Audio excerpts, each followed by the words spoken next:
আসসালামু আলাইকুম। আজকে অনেকদিন পর খামারের ভিডিও করলাম। বিয়ে নিয়ে অনেক ব্যস্ত ছিলাম। দেখতে পাচ্ছেন এগুলো আমার চীনা হাঁস, শুধুমাত্র খাওয়ার জন্যই পালন করি শখের বশে।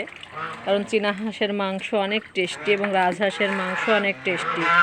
পরিবারের চাহিদা পূরণ করার জন্য বাসাতে যেহেতু অনেক জায়গা, এই তো দেখতে পাচ্ছেন এগুলো পুরোটাই খামার, ভিতরে অনেক জায়গা। আগে এগুলো সবগুলোতে কবুতর পালন করতাম, আর এখন কবুতর সব দোতলাতে তুলে দেওয়ার পর নিচতলাতে বাড়ির বা পরিবারের চাহিদা পূরণ করার জন্য, মাংসের চাহিদা পূরণ করার জন্য মূলত চীনা হাঁস, রাজহাঁস এগুলোই আমি পালন করি।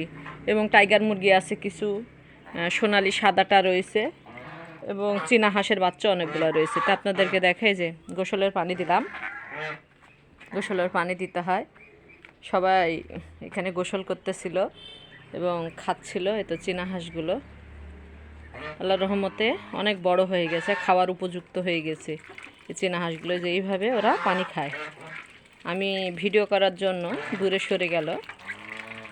দেখতে পাচ্ছেন আজকে আপনাদেরকে আমার খামারে যে চীনা হাঁস, রাজহাঁস, মুরগি, কবুতর আছে, এগুলো বাসায় বসে থেকে আমি অবসর টাইমে এই কাজগুলো করি শখের বশে, এবং পরিবারের চাহিদা পূরণ হয়, আর এগুলো বিক্রি করে অর্থনৈতিকভাবে কিছু লাভবান হওয়া যায়। তো ছোটো করে শুরু করছি, ইচ্ছা আছে চীনা হাঁসের একটা খামার করার, তো অল্প পরিসরে শুরু করছি, আল্লাহ ভরসা। তো দেখতে পাচ্ছেন এটা এখানে গোসল করে এবং পানি খায়। আর ভিতরে রাজহাঁস রয়েছে, তো সব আলাদা আলাদা পালন করি। এটা রুম, ওইখানে রোদ তাপাচ্ছে এবং গোসল করতেছে। আর এই যে এখানে রাজহাঁস রয়েছে, সব আলাদা আলাদাভাবেই পালন করি, আলাদা আলাদা রুমে। যেখানে অনেক রাজহাঁস ছিল বিক্রি করে দিয়েছি। মোটামুটি এখানে 12টার মতো রাজহাঁস রয়েছে, তো দেখতে পাচ্ছি।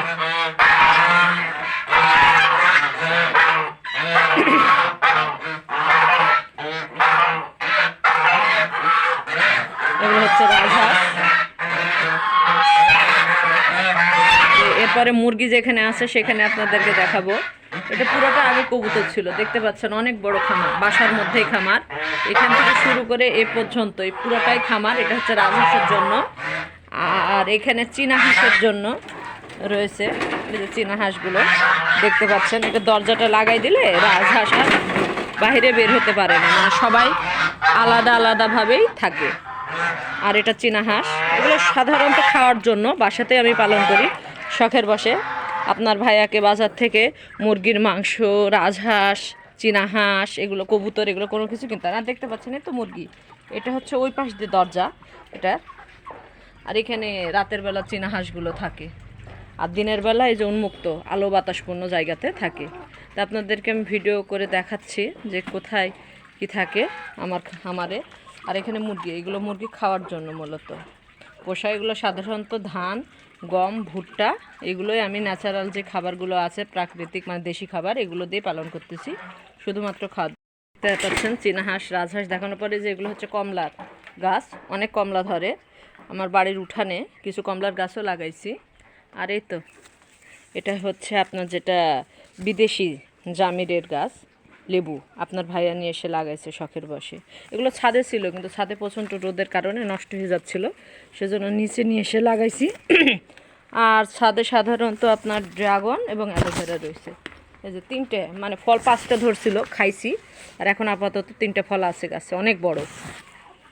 আর এটাও কমলা লেবুর গাছ, 4টা কমলা লেবুর গাছ আছে। আর এখানে মুরগি খাওয়ার জন্য শুধুমাত্র এগুলো পালন করে। তো দেখতে পাচ্ছেন সবে যে আমাকে দেখা মাত্র দৌড়ে চলে আসছে।